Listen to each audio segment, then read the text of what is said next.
Hello po sa ating lahat. Good morning, good afternoon, o good evening. So, eto nga po yung kamatis na pinakita ko po sa una kong video.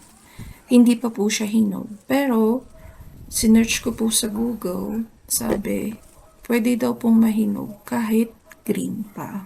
Oh.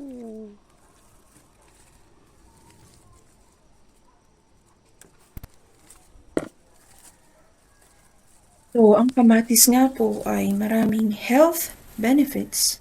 Kaya tayong mga Pilipino, mahilig tayong kumain ng mga gulay, tsaka prutas.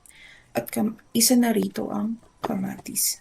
Kasi nga, maganda ito sa mata, sa ating immune system, sa balat, sa lungs, at sa puso.